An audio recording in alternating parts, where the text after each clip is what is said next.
Welcome back to Your 1230, the only podcast where our guests tell their story with the help of 12 questions in just 30 minutes. I'm your host, Mike Salitro, and today we are thrilled to be joined by Agostino Pintus. Agostino is the founder and CEO of Bulletproof Cashflow, where he applies nearly 2 decades of real estate experience to source, negotiate, and acquire commercial properties. He's a dynamic speaker who has spoken at a wide range of events throughout the United States and Canada. His talk topics vary from business strategy to real estate to leadership development, and he is always a great resource for aspiring commercial real estate professionals. Agostino, welcome. We are really excited to be speaking with you. Yes, thank you so much for having me. Really appreciate it. Of course, of course. And I want to start there. Having had that kind of wide range of experience talking to audiences throughout North America, do you remember what it was like taking the stage that first time? I had butterflies in my stomach. I was practicing and practicing and practicing. I had a premeditated speech, and I practiced that thing like crazy. Now, even though at the time I'd worked in corporate for a long period of time, and I'd done improv, I tried Toastmasters. It just wasn't for me. But I did improv to kind of like break the whole, how should I say, confidence issue, right? All that just went out the window. All I did was I had a predefined speech and I practice. Now I just show up and I deliver. I know what to say now, right? But it wasn't always like that. So it took some practice to get there. Yeah, absolutely. Well, that's good to hear. There's plenty of us who get nervous anytime there's any audience waiting for us. So good to know that with enough preparation and enough delivery that we'll be past that once we get there. But the other part of your bio, investing in commercial real estate. How did you decide on commercial, and what does that look like today? It was one of those things that I've been an entrepreneur since I was a kid, right? And I wanted to be an entrepreneur. Back then it was computers. It's all about computer stuff, and I wanted to do something in computers, like development, software side, right? Well, my parents, they discouraged me to do that. They said, you know what, you need a job, you need to go work somewhere, it's low risk, yada, yada. So I just listened to them. So I ended up going to college, 2 master's degrees, so all these engineering degrees, all this other stuff, and going to work in corporate. Well, corporate just wasn't for me. I feel like a square peg in a round hole. Once you have an entrepreneurial fire burning in your heart and you go work in corporate, it's very, very hard the older you get, especially to really try to fit in. Like no matter what I did, I was always loved until I disagreed with someone. And all of a sudden, the CEO hates me, right? So it ended up being something like that. And one of the last straws was when the guy that hired me, well, I think it was 20 years ago, I started doing single families and small multifamilies, started really doing that. And I had a small portfolio, I gathered. And but fast forward a bunch of years, it's about 5 years ago, I was working in corporate. The guy who hired me quit. New guy comes in, hates my guts, wants to bring in his own people. Right now, I was a C-level executive at this company, and next thing you know, I get fired because the CEO isn't there to protect me anymore. And I got thinking, like, how many more times can I let my future be dictated by some stranger who doesn't give a shit about me? How often can I let that happen? And many people live that life every single day, and I said, no, I'm not doing this anymore. So the one thing that remained constant, even in all those years leading up to that moment, was real estate. Real estate was always wasn't there for that. I just did it as like a side hustle, like a little hobby. I wasn't really serious about it. But it wasn't until I discovered the power of syndication, raising money, putting deals together, gaining the confidence of underwriting a deal, learning all these different things. I'm like, that's what I need to be doing, because there's no way you can leverage into doing big deals if you don't know how, right? That was the biggest part of it. So fast forward to today, 5 years later, we have 3 lines of business. The first line is acquisition of B and C assets. Think of workforce housing, right? So we're doing 1,600 units here in and around Cleveland. We also have our development business. So this includes ground up development and adaptive reuse of office buildings, things like that. We have a third line of business, which is our fund that acquires single tenant net lease assets. So think Dollar General, Dollar Tree, VCA Animal Hospital, things like that. Everything's corporate backed, guaranteed leases. And the fourth line of business is a media and education business where we help people get into the real estate game, right? So with these four lines of business, we help people get into the game, and all of it, all of our masterminds are delivered by me. I've transacted about $350 million worth of stuff. So I like to think I know what I'm talking about when I'm putting these deals together, right? And, it's one of those things that new student needs to know, and it's delivered over a 50-week period as opposed to like a 6-week boot camp or whatever, or some sort of weekend. We do this over 50 weeks, long period of time.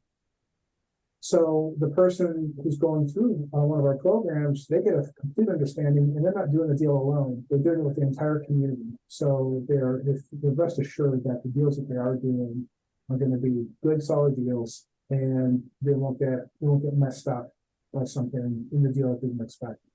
So yeah, it makes for a very, very good program for many people to get into our masterminds.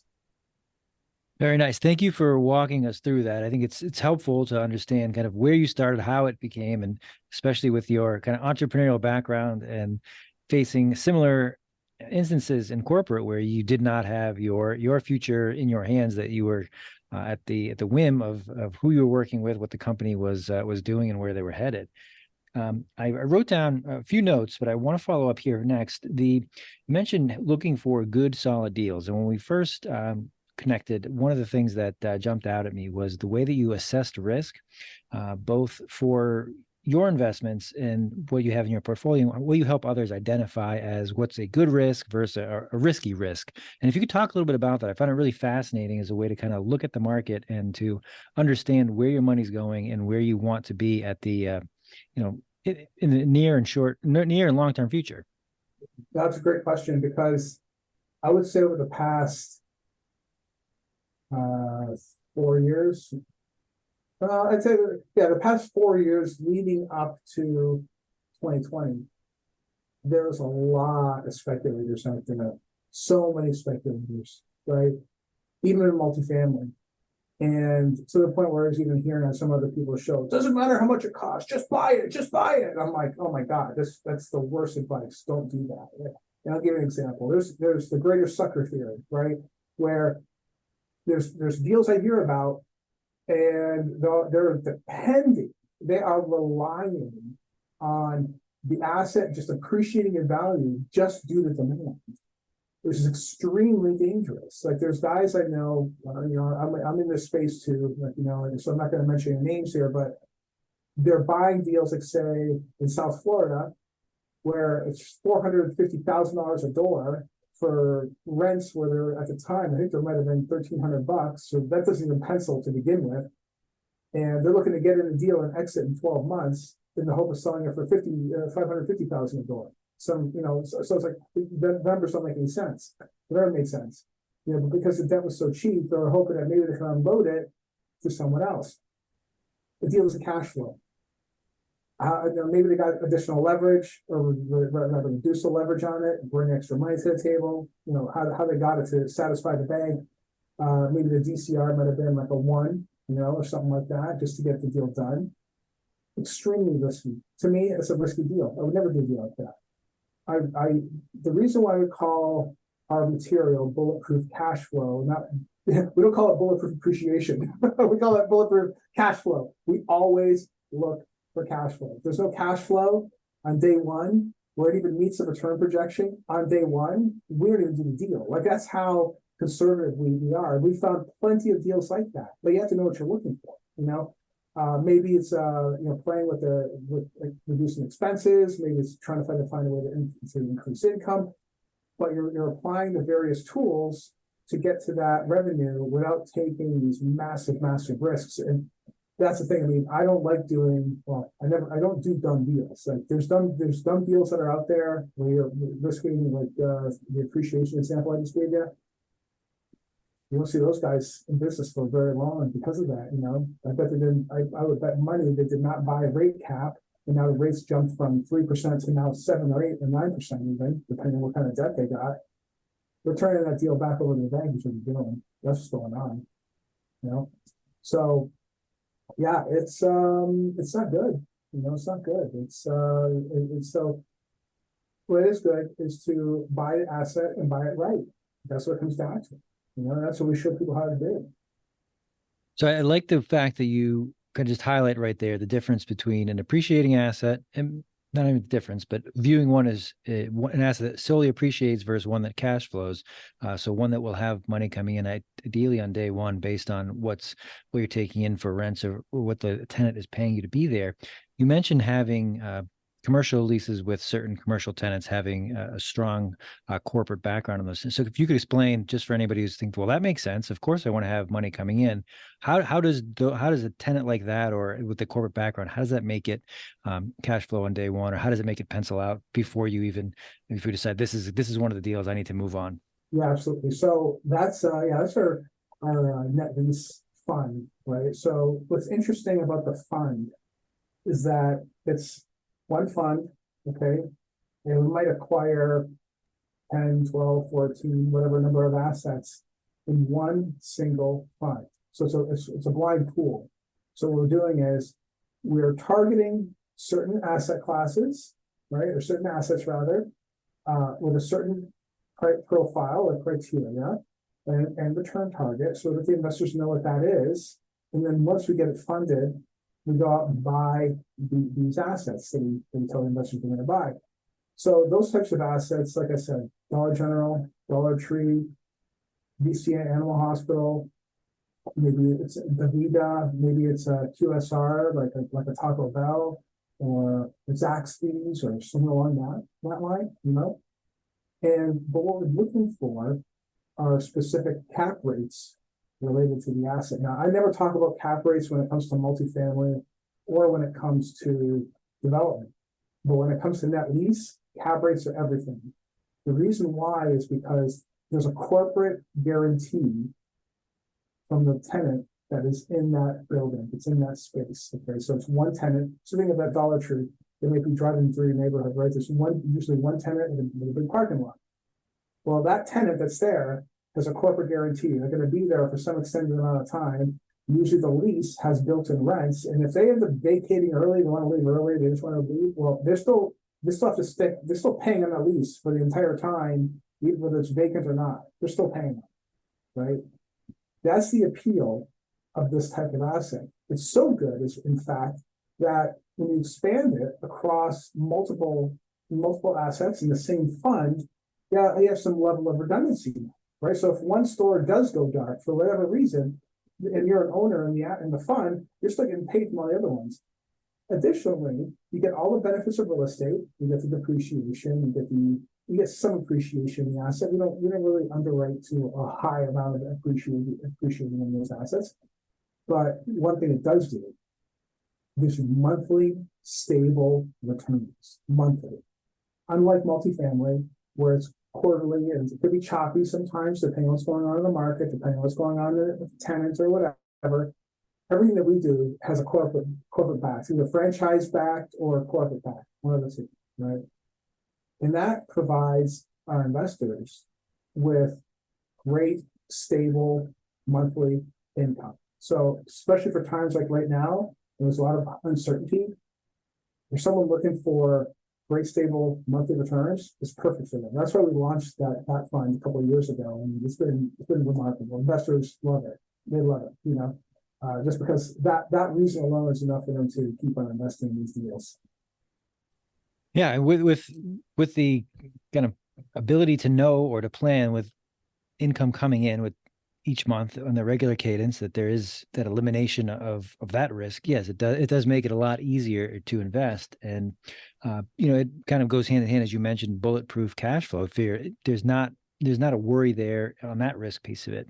As you describe it, though, what would you say the most difficult part of finding these deals is then? Because I would assume that they are fewer or far between, or they might be difficult to kind of forecast what's going to look like afterward. But I'm going to let you answer the question. Yeah.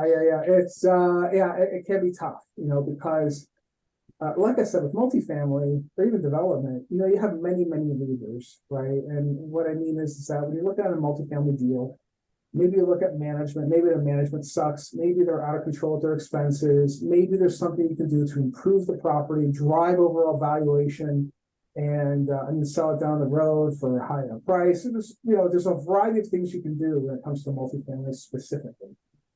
When it comes to net lease, there's not a whole lot you can do, right? The most amount of leverage you're ever going to have is when you go just before you get under contract. That is the most amount of leverage you're ever going to have. So you really, really, really have to understand how to put those deals together. That means understanding the details down, super, super detail on the lease itself, right? You have to really understand the lease because all the details are lease. Everybody refers to them as, oh, it's a triple net lease. No, the brokers call it triple net. The lease will tell you what it really is. What are the nets? The lease will tell you, right? You'd be surprised some of the things that you find in the lease, right? It's pretty wild. But what we've done more recently, as opposed to going to lender financing, which is what we used to do, now we're doing a lot of owner financing deals. And the owner financing deals are the ones that are making the deals pencil, right? Because if you're not paying 8% or even almost 9% in some cases for bank financing, and you're paying 5 or 5.5 or even a 6, it makes the deal way more palatable and still hit the return targets for the investors. So it makes for a very different play, right? So yeah, the last 4 net lease deals we've done were all owner finance type scenarios. So I have a feeling that you're going to see a lot more of that, which usually happens in this type of environment, economic environment. Usually what happens is owner financing or some sort of alternative financing source usually comes through it because the money is just too expensive now, getting from the banks and from the lenders. No, I'm glad you brought up the owner financing piece because we'll hear in the real estate market that interest rates are high, the market is tough, I don't know what to do, and I kind of just give up. But if you talk to people who are active, who know what they're doing, who are still doing well in a dipping market, it's because they have creative solutions, a different approach, or a combination of those things. And that's not all that extreme or all that uncommon, but it is a different way of looking at an A/B transaction where I've got a seller, buyer, buyer's going to secure their financing. What does that conversation with the owner look like when you're discussing owner financing to kind of put that in motion? So the way I paint the picture is you have to prioritize their needs first. It's with everything. Even when you're raising money, it's the same thing. No one cares about you. That's why in our coaching program, I just say, listen, Joe, no one cares about you. It's all about me. I want to hear how you're going to help me. So tell me about how you help me. So you're secondary. I'm the first guy, So you have to make it about them. So how do you do that? Well, if they're new or they've been unsophisticated to not in the know of how this stuff works, they'll immediately be suspicious, right? And a suspicious mind or a confused mind always says no.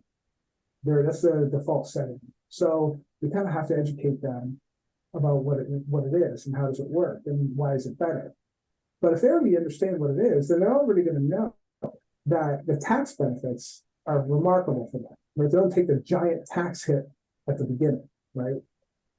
Secondarily, they have control of the deal. So even if down the road, for whatever reason, we stop paying, I don't know, something happens, we default and whatever, something bad happens, they get control of the property. So they got a big chunk of money up front, they got all the payments along the way, and they get to keep the property too.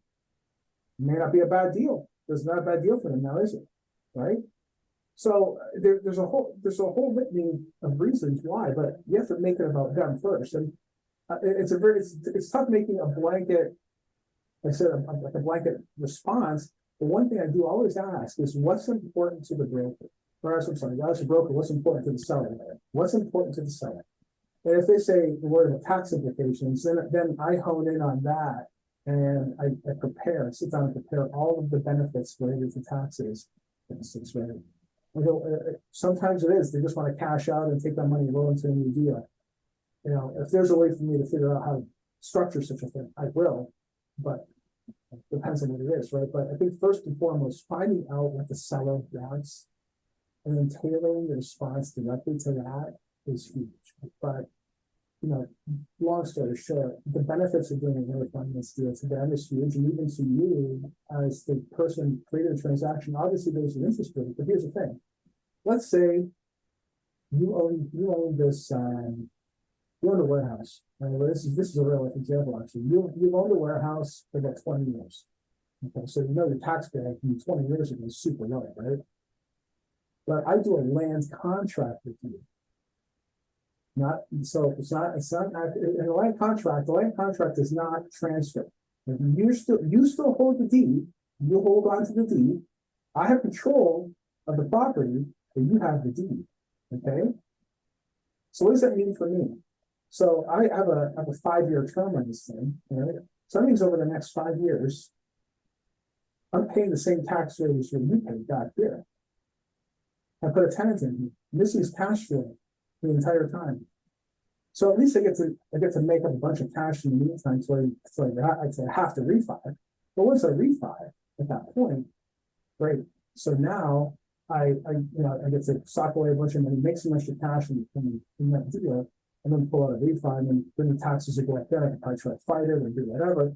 But you get my point. You get five in that case, you get extra time to cash flow and sock away some extra cash to pay down the taxes later. You know what I mean?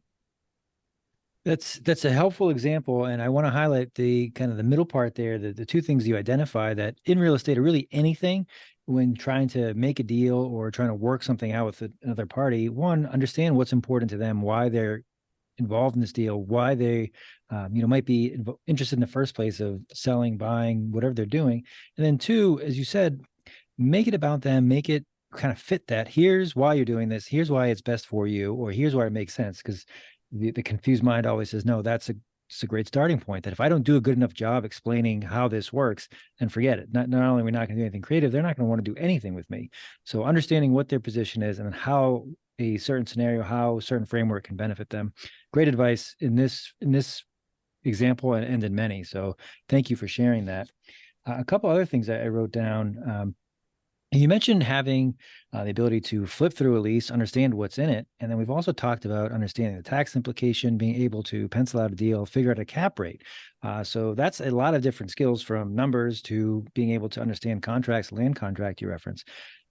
How are you able to kind of, usually I'm a numbers guy. No, I can do contracts. Are you doing both of those? What does your team look like? How do you go ahead? I'm not that guy.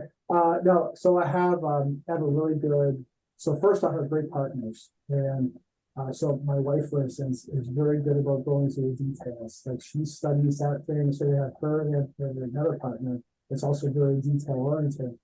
Our process is that each one of them goes through the lease, and they start picking through it first. So independently, and then they come together and they compare notes, right?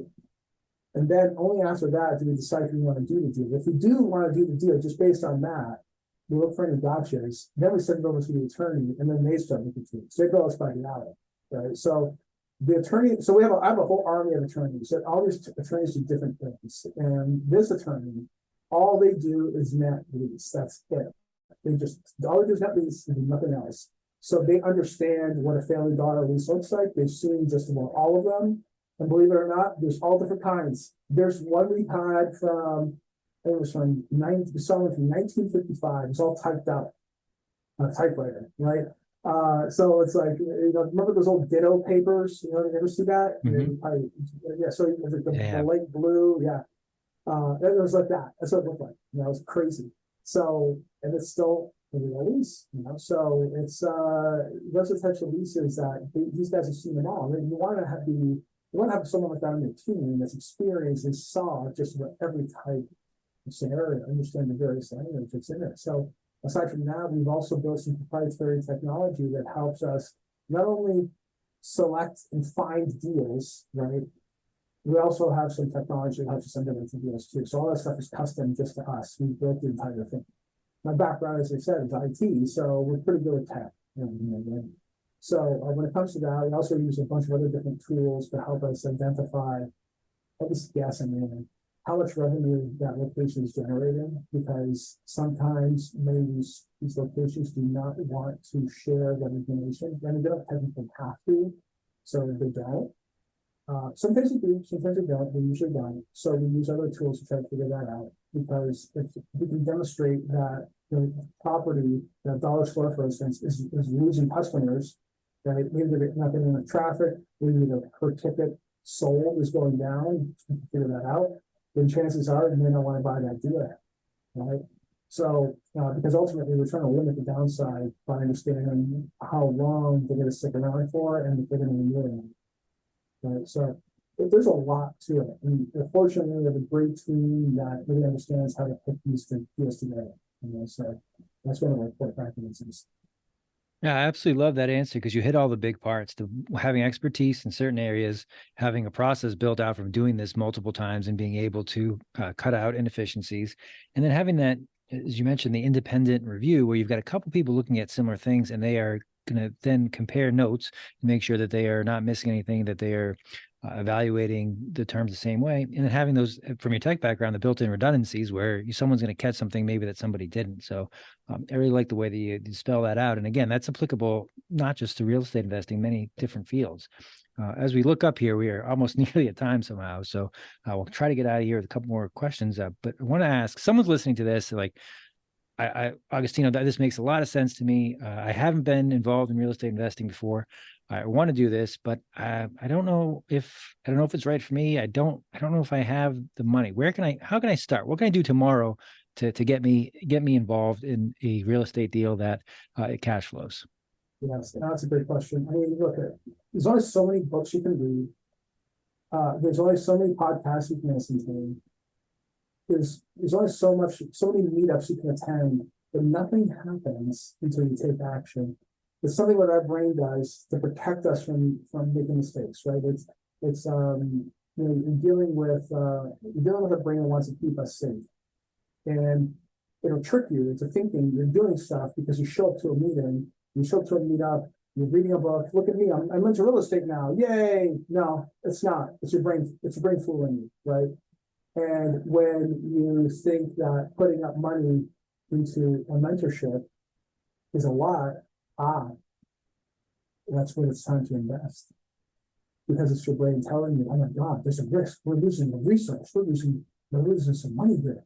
No, you're investing in the future is what you're doing. And you're investing in the future with other like-minded individuals just like you to prevent you from making these very mistakes that your brain's trying to keep you from making, right? So, because if you're trying to do it yourself, you certainly can, but you're at greater risk of making a mistake, right? But if you align yourself with experts that have done this before, and like I said, I'm the guy that runs it. I'm actively in these masterminds personally, right? I won't let people make dumb mistakes. I'm just going to let them.